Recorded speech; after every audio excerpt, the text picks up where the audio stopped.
Assalamualaikum warahmatullahi wabarakatuh. Nah, kali ini video tugas dari mata kuliah pembelajaran bahasa Arab di MISD dengan dosen pengampu Bapak Dr. Taufik MPDI. Nah, kali ini saya akan membahas mengenai strategi inovatif pembelajaran istimak dan kalam bagi siswa MI.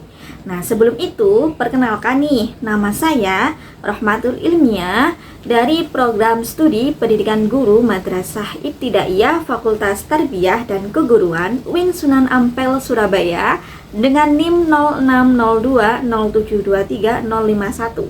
Selamat menyaksikan.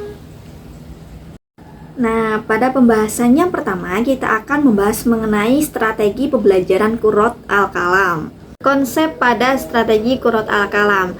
Strategi Qurrat Al-Kalam melibatkan mengajukan pertanyaan dan melempar bola sambil berbicara dengan bahasa Arab, di mana peserta didik akan melakukan aktivitas tanya jawab dengan teman sebayanya.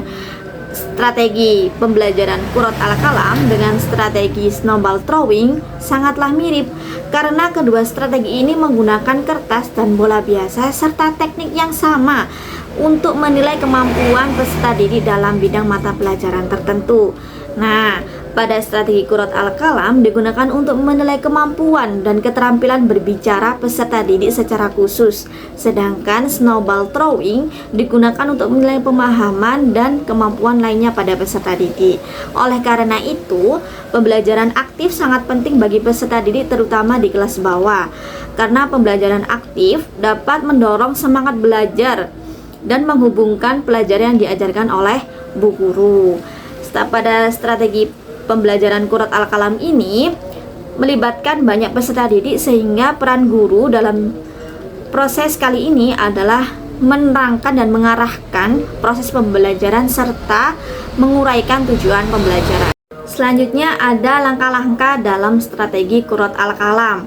Adapun langkah-langkah dalam pembelajaran Qurrat Al-Kalam ini yaitu berbicara sambil melempar bola. Bagaimana sih langkah-langkahnya? Nah, yang pertama, guru memberikan materi percakapan kepada peserta didik dalam suatu kelas.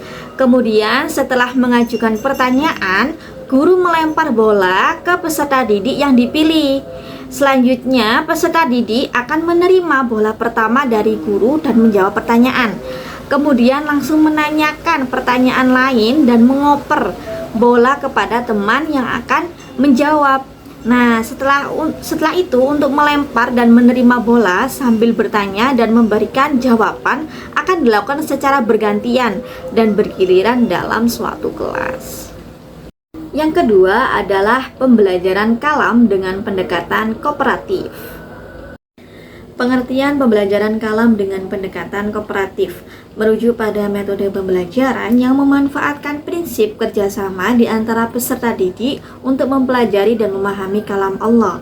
Dalam pendekatan ini, peserta didik tidak hanya belajar secara individu, tetapi mereka bekerja sama, membentuk kelompok kecil untuk saling membantu dan memahami, menguasai, menghafal teknik bacaan Al-Quran sesuai dengan kaidah tajwid dan qiraat yang benar. Pendekatan kooperatif ini mengutamakan interaksi dan diskusi antara peserta didik yang memungkinkan mereka untuk belajar lebih efektif lagi melalui kolaborasi.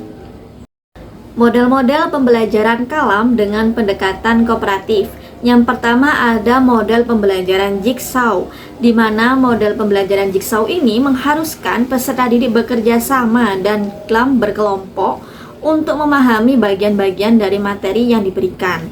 Nah, setiap anggota kelompok bertanggung jawab untuk mempelajari bagian materi yang berbeda dan kemudian mereka akan mengajarkannya kepada anggota kelompok lain. Yang kedua ada model pembelajaran think, pair, and share, di mana model pembelajaran yang memungkinkan peserta didik untuk berpikir secara individu, kemudian akan berdiskusi dengan pasangannya, dan akhirnya berbagi hasil diskusi dengan seluruh kelas, satu kelas.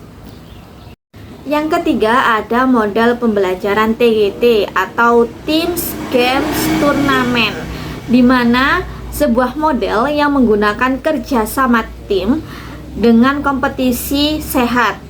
Peserta didik bekerja dalam tim untuk mempelajari materi, kemudian berkompetisi dalam bentuk permainan atau ujian untuk menguji pemahaman mereka terhadap materi tersebut.